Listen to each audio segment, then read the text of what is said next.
السلام علیکم، میں ہوں پروفیسر امیر حمزہ ورک اور آپ دیکھ رہے ہیں پولیٹیکل ٹی وی۔ ناظرین، آج ہم پولیٹیکل ٹرمنالوجی یعنی کہ سیاسی، معاشی اور ثقافتی اصلاحات کے سلسلے میں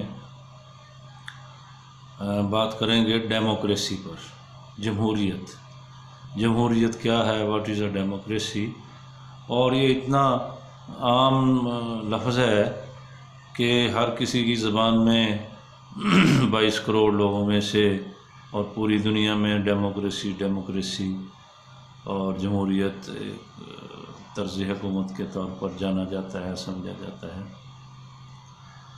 لیکن ہمارے بہت سارے عوام اور پڑھے لکھے لوگ بھی اور جو پولیٹیکل ورکرز ہیں وہ بھی اس لفظ کی بنیادی جو مفہوم ہے اس سے کچھ زیادہ آشنا نہیں ہوتے، تو اس لیے آج ہم اس پر بات کریں گے کہ جمہوریت کا مطلب کیا ہوتا ہے، جمہوریت کیا ہوتی ہے۔ سب سے پہلی بات تو یہ ہے کہ تاریخ کے ہر دور میں علم کے مرکز رہے ہیں، یعنی کہ کسی زمانے میں اگر یونان علم کا مرکز تھا تو ہمیں بہت ساری چیزیں یونان سے ملتی ہیں اور لفظ بھی اسی زبان کے ہوتے ہیں، لاطینی زبان کے یا یونانی زبان کے۔ پھر ہم بعد کے زمانے میں آتے ہیں تو بغداد ایک علم کے مرکز کے طور پر جو ہے وہ سامنے آتا ہے۔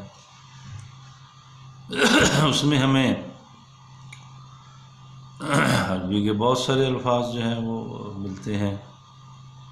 جو ہماری زبانوں میں مستعمل ہو گئے، جیسے شہریت ہے، جیسے مدنیت ہے، جیسے جمہوریت ہے۔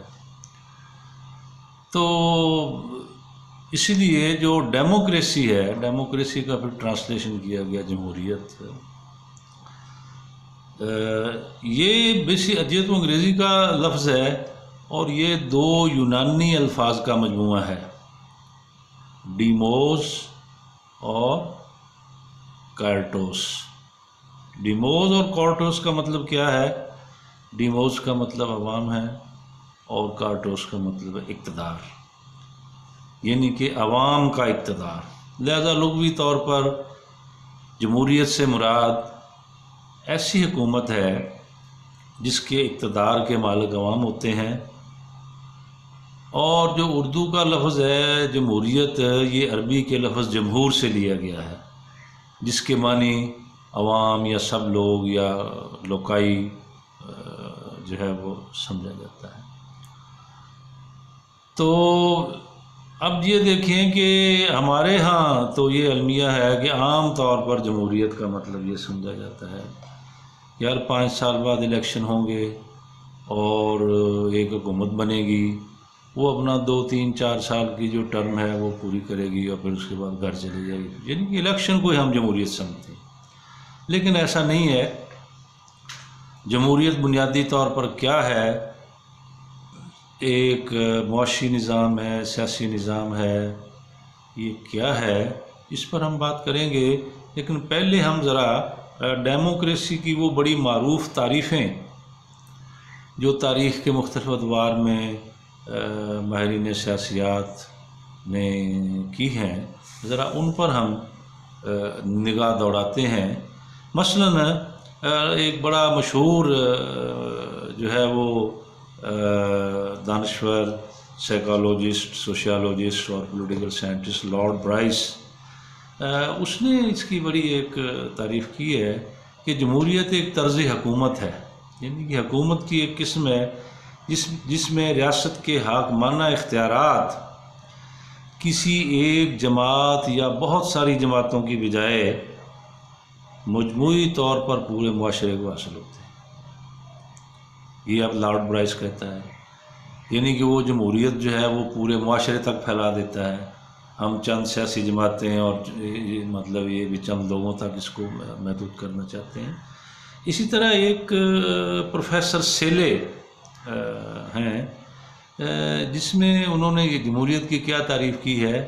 کہ جمہوریت ایک ایسی چیز ہے جس میں ہر کوئی شریک ہوتا ہے۔ تو اسی طرح پھر جو ہے وہ ڈائسی، پروفیسر ڈائسی کیا کہتے ہیں کہ جمہوریت ایک ایسی حکومت ہے جس میں حکمران جماعت پوری قوم کے بڑے حصے پر مشتمل ہوتی ہے، یعنی کہ اس جماعت کو پوری سوسائٹی اور معاشرے کے غالب حصے کی حمایت حاصل ہوتی ہے، یا وہ اس حکمران سیاسی جماعت میں شامل ہوتے ہیں، اس کے پروگرام سے، دستور منشور سے اتفاق کرتے ہیں۔ اچھا، پھر گیٹل بڑا مشہور ماہرین سیاسیات ہوا ہے، کانسٹیٹیوشنلسٹ بھی وہ ہے، وہ کہتا ہے کہ جمہوریت میں ملک کی اکثریت اقتدار میں شریک ہونے کا حق رکھتی ہے۔ اب یہ اس سے ثابت ہوا کہ جمہوریت کا مطلب جمہور، عوام، اور اس کا مطلب خواص نہیں ہے۔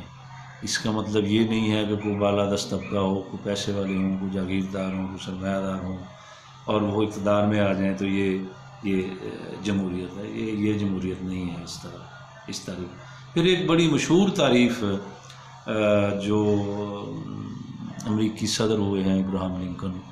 وہ تو اتنی پاپولر ان کی تعریف ہوئی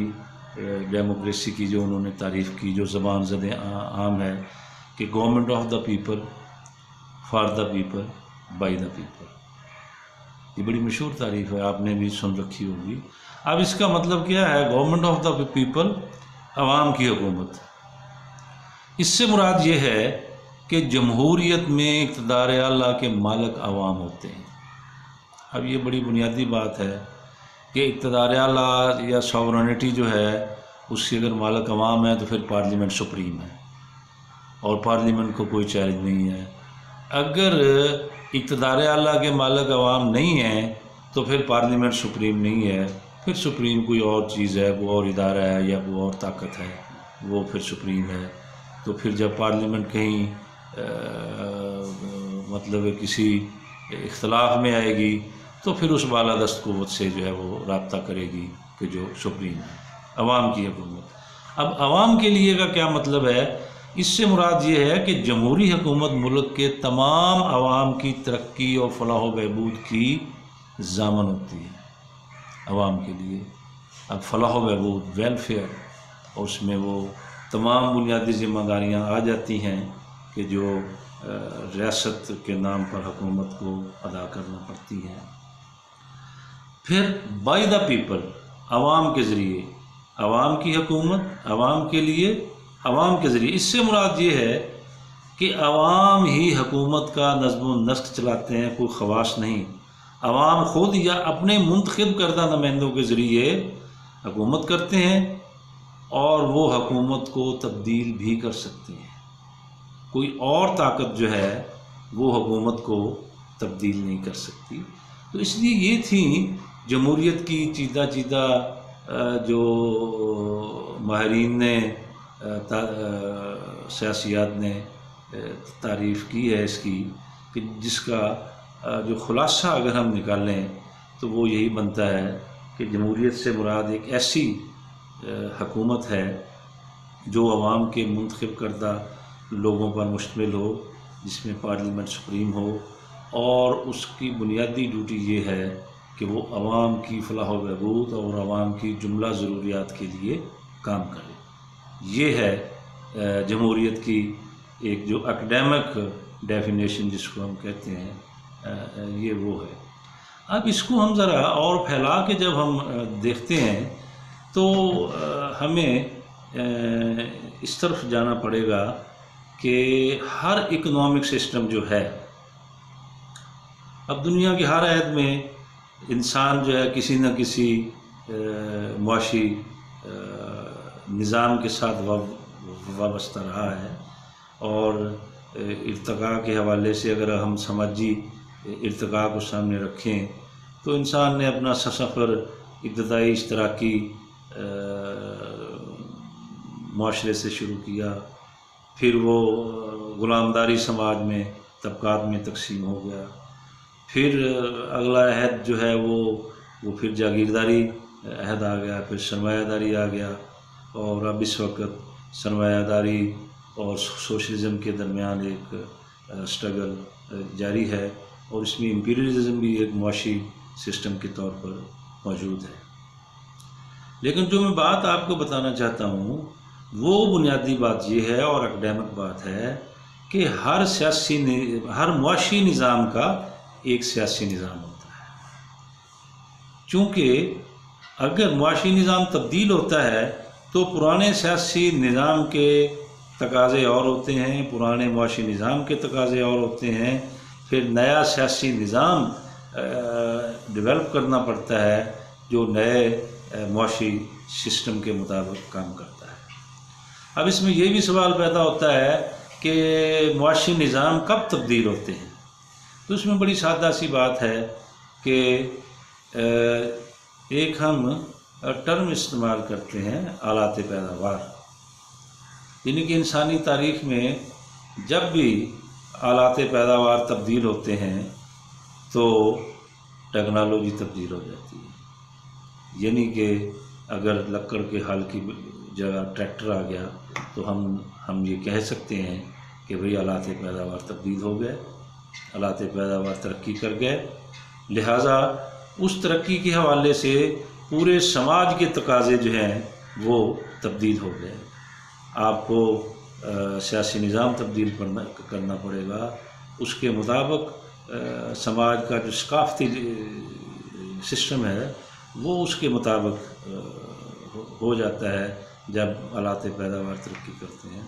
اور آلات پیداوار اس وقت ترقی کرتے ہیں جب علم ترقی کرتا ہے، سائنس ترقی کرتی ہے، تو پھر جتنے بھی پیداوار کرنے والے آلے ہیں وہ سب ترقی کر جاتے ہیں، اور پھر ایک نیا سسٹم آ جاتا ہے۔ تو اس حوالے سے چونکہ پیداوار ہوتی ہے، پیداوار کی تقسیم کے مسائل ہوتے ہیں، سوسائٹی کے اندر ایک سسٹم نئے مسائل پیدا کر دیتا ہے، نیا معاشی نظام نئی قدریں پیدا کر دیتا ہے، تو پھر ایک نیا سیاسی نظام کھڑا کرنا پڑتا ہے۔ تو اگر ہم تاریخ میں دیکھیں تو اب تک 3 جو ہیں وہ معاشی نظام جن کو ہم پورے معاشی نظام کی تعریف کو پورے اترتے ہیں، وہ ایک جاگیرداری معاشی نظام تھا، ایک سرمایہ داری معاشی نظام ہے، اور ایک سوشلزم معاشی نظام ہے۔ جب جاگیرداری معاشی نظام تھا تو اس کا سیاسی نظام بادشاہت تھی، اور بادشاہت ایک پولیٹیکل انسٹیٹیوشن کے طور پر صدیوں تک رہا، اس میں آپ نے سب کچھ دیکھا، اس پہ ہم پھر کسی وقت بات کریں گے نا، تو کہ بھی بادشاہت کیا تھی، تو اس کے اندر جو تھا وہ جس طرح کا معاشی نظام تھا اس طرح کا سیاسی نظام تھا۔ اس کے بعد جب جاگیرداری نظام کو یورپ میں اور دنیا کے اور مختلف ملکوں میں شکست ہوئی اور آلات پیداوار ترقی کر کے صنعت کا اور مشین کا عمل دخل ہو گیا دنیا کے ہر کاروبار اور ہر محنت کے ہر اس میں، تو اس میں سرمایہ داری نے پھر اپنے لیے ڈیموکریسی کو منتخب کیا، اور ایک جمہوریت جو ہے ایک سرمایہ داری کے سیاسی نظام کے طور پر معرض وجود میں آئی، اور پھر وہ ابتدائی طور پر جیسے معاشی نظام پسماندہ تھا ویسے وہ سیاسی نظام بھی پسماندہ تھا، اور پھر آہستہ آہستہ ترقی کرتے کرتے جمہوریت جو تھی وہ مستحکم ہو گئی۔ تو بنیادی طور پر اسی طرح سوشلسٹ سسٹم جب آیا دنیا کے 22-23 ملکوں میں، کہیں ابھی بھی ہے، چین میں ابھی ہے، کیوبا میں ہے، ویتنام وغیرہ میں، نیپال میں ابھی شروعات ہوئی ہیں، تو سوویت یونین میں بھی کوئی ابھی کہا نہیں جا سکتا روس میں کہ کسی وقت بھی کوئی صورتحال تبدیل ہو سکتی ہے۔ تو سوشلزم نے سوشلسٹ جمہوریت کو اپنا سیاسی نظام قرار دیا، اور اس کا بالکل ایک ڈیفرنٹ پیٹرن سرمایہ دارانہ جمہوریت سے جو ہے وہ الگ ایک تخلیق کیا گیا، اور پریکٹیکلی وہ امپلیمنٹ ہوا سوویت یونین میں، چین سمیت 22 ملکوں میں۔ تو اس سے ثابت یہ ہوا کہ جمہوریت بنیادی طور پر ایک سیاسی نظام ہے۔ اب جب ہم تیسری دنیا کی بات کرتے ہیں تو تیسری دنیا میں عام طور پر یہی سمجھا جاتا ہے جی جمہوریت بہت اچھا نظام ہے، جمہوریت بہت اچھا، ہم اس کو گڑبڑ کر دیتے ہیں بھئی اس کو یہ ایک سیاسی نظام ہے، اگر پیچھے معاشی نظام تبدیل ہوگا تو سیاسی نظام بھی تبدیل ہو جائے گا۔ تو اس لیے پھر تیسری دنیا میں جب انقلابات آئے اور جب سوشلسٹ حکومتیں آئیں تو جمہوریت کا تصور بھی تبدیل ہو گیا، یعنی کہ سیاسی نظام کا کنسیپٹ بھی تبدیل ہو گیا۔ کہیں اس جمہوریت کا نام عوامی جمہوریت رکھا گیا، کہیں اس جمہوریت کا نام قومی جمہوریت رکھا گیا، اور کہیں اس کا نام جو ہے وہ سوشلسٹ جمہوریت رکھا گیا۔ تو اس لیے جمہوریت بنیادی طور پر یہ ایک سیاسی نظام ہے۔ اگر سوشلسٹ حکومت ہوگی تو جیسے ترقی یافتہ ملکوں میں تو سوشلسٹوں کا جو سیاسی نظام ہے وہ سوشلسٹ جمہوریت ہوگی، اور اگر پسماندہ اور ترقی پذیر ملکوں میں ہے تو اس میں عوامی جمہوریت کو سوشلسٹ جمہوریت کے پہلے فیز کے طور پر اختیار کیا جاتا ہے۔ پھر اسی کے مطابق جو ہے وہ ادارے تخلیق کیے جاتے ہیں، اسی کے مطابق عوام کی امنگوں کے مطابق جو ہے وہ لوگوں کی فلاح و بہبود کا کام جو ہے وہ کیا جاتا ہے۔ تو اب اس میں یعنی کہ سوچنے والی بات یہ ہے کہ بنیادی طور پر جمہوریت کا مطلب لوگوں کی حکومت ہے اور لوگوں کی فلاح و بہبود ہے، چونکہ ریاست خود ایک ایبسٹریکٹ چیز ہے، ایک مجرد چیز ہے، وہ نظر نہ آنے والی چیز ہے، اور اس کی نمائندگی ایک مادی چیز کرتی ہے جو حکومت ہے۔ حکومت نظر آتی ہے، ریاست نہیں نظر آتی۔ یہ نواز شریف کی حکومت ہے، یہ عمران خان کی حکومت ہے، لوگ ہیں، عہدے ہیں، یہ وہ سارا۔ تو اس لیے اب اس میں ایک بنیادی تضاد یہ ہے کہ کیا سرمایہ دارانہ جمہوریت میں ہمارے مسائل حل ہوئے ہیں؟ کیا یعنی کہ پاکستان میں اگر یہ کہا جائے کہ سرمایہ دارانہ جمہوریت ہے، ویسے تو لوگ جمہوریت ہی کہتے ہیں لیکن اس کو جمہوریت کہنا غلط ہے، یہ سرمایہ دارانہ جمہوریت ہے۔ تو سرمایہ دارانہ جمہوریت کے اندر میں نے پچھلے بھی ایک لیکچر میں بات کی تھی کہ ریاست ٹیکس پہ ٹیکس لیتی ہے، عوام کا خون نچوڑ رہی ہے، اور وسائل اکٹھا کرتی، وہ اسلحہ خریدتی ہے، وہ لشکر لاتی ہے، سڑکیں پلیں یہ وہ سارا جو نظام چلتا ہے وہ عوام کے ٹیکسوں سے چلتا ہے۔ وہ ہم شہریوں سے وفاداری لیتی ہے، اور اس کے بدلے میں عوام کی فلاح و بہبود اس ریاست اور حکومت کی ذمہ داری ہے جہاں جمہوریت ہے۔ اگر کہیں بادشاہت ہے، بادشاہت کا سیاسی سسٹم ہے تو ٹھیک ہے، بادشاہت کا تو یہ مقصد ہی نہیں تھا عوام کی فلاح و بہبود۔ جمہوریت کا مقصد یہ ہے کہ عوام کی فلاح و بہبود۔ تو اب سرمایہ دارانہ جمہوریت جو ہے، چونکہ اس میں جیسے ریاست طبقاتی ہوتی ہے ویسے یعنی کہ معاشی نظام بھی طبقاتی اگر ہوگا تو سیاسی نظام بھی طبقاتی ہوگا۔ تو اس لیے اگر سرمایہ دارانہ جمہوریت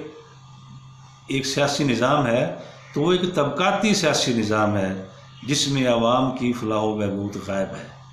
اور صرف ان طبقوں کی فلاح و بہبود ہے جن کی ریاست اور جن کی حکومت ہے۔ تو اس لیے سوشلسٹوں نے کیا کام کیا، بڑا زبردست کام کیا کہ انہوں نے اس کا متبادل دے دیا۔ ایک تو سرمایہ داری کے مقابلے پہ سوشلزم کو کھڑا کر دیا، اور ساری دنیا کے غالب حصے سے استحصال، غربت، مہنگائی، بےروزگاری وغیرہ جتنے بھی انسانی مسائل تھے ان کا خاتمہ کرنے کی کوشش کی، اور ایک تاریخ ساز عوام کی فلاح و بہبود ہوئی، خاص کر سوویت یونین میں اور چین میں۔ تو اب یعنی کہ پاکستان جیسے جو ملک ہیں یہاں چونکہ ایک طبقاتی ریاست ہے، طبقاتی سیاسی نظام ہے، تو اس لیے فلاح و بہبود بھی طبقاتی ہوگی، انہی طبقوں کی جن کی ریاست ہے اور وہی طبقے جن کی حکومت ہے۔ تو عوامی جمہوریت کا مطلب ہی یہ لیا گیا، اور اس کو انٹروڈیوس ہی اس طرح کرایا سوشلسٹوں نے کہ بھی عوامی جمہوریت جو ہے وہ سرمایہ دارانہ جمہوریت کا متبادل ہے اور سرمایہ دارانہ جمہوریت کا رد ہے۔ اور عوامی جمہوریت کا مطلب یہ ہے کہ ریاست جو ہے وہ عوام کی ہوگی، خواص کی نہیں ہوگی، اور عوام سے مراد یہ ہے کہ وہ تمام 90% طبقات جس میں ایک بڑی اکثریت مزدوروں کسانوں کی ہوتی ہے اور لوور مڈل کلاس کی ہوتی ہے جو 90-95% ہوتی ہے، اگر ان کی ریاست ہوگی تو پھر ان کا سیاسی نظام جو ہے وہ عوامی جمہوریت ہوگا، اور پھر وہ عوامی فلاح و بہبود کرے گی۔ بھئی وہ عوامی فلاح و بہبود کیسے کرے گی؟ وہ عوامی فلاح و بہبود ایسے کرے گی کہ وہ 5 بنیادی چیزیں جو ہیں وہ اپنے ذمے لیتی ہے، جیسے کہ عملی طور پر سوویت یونین اور چین میں ہم نے دیکھا کہ تعلیم مفت ہے، تعلیم فری ہے، اس پہ کوئی پیسہ نہیں آپ کا خرچ آتا، ریاست آپ کو گھر بنا کے دیتی ہے، ریاست آپ کو روزگار دیتی ہے، ریاست آپ کی زندگی کا تحفظ کرتی ہے۔ تو عام زبان میں جس کو کسی زمانے میں ایک سیاسی جماعت نے روٹی کپڑا اور مکان کا نام بھی دیا، تو روٹی کپڑا اور مکان کی فراہمی، عوام کی زندگی کا تحفظ، عوام کے بنیادی حقوق کا تحفظ ہی عوامی جمہوریت ہے۔ اور یہ ہمیں یاد رکھنا چاہیے کہ یہ ایک سیاسی نظام ہے جو کسی معاشی نظام کی بائی پروڈکٹ ہے۔ تو ہم واقعی جمہوریت کی اصل روح کے مطابق، جیسے ابراہیم لنکن نے کہا تھا کہ عوام کی حکومت عوام کے لیے، عوام کے ذریعے، تو وہ پھر ایسے ہی ہے، اس کا صحیح راستہ عوامی جمہوریت ہے۔ سرمایہ دارانہ جمہوریت یا فیوڈل جمہوریت یا قبائلی جمہوریت یہ عوام کی جملہ فلاح بہبود کے تقاضے پورے نہیں کر سکتی۔ تو اس لیے پیارے دوستو، آج کے لیے اتنا ہی، ملتے ہیں پھر کسی نئے ٹاپک کے ساتھ۔ شکریہ۔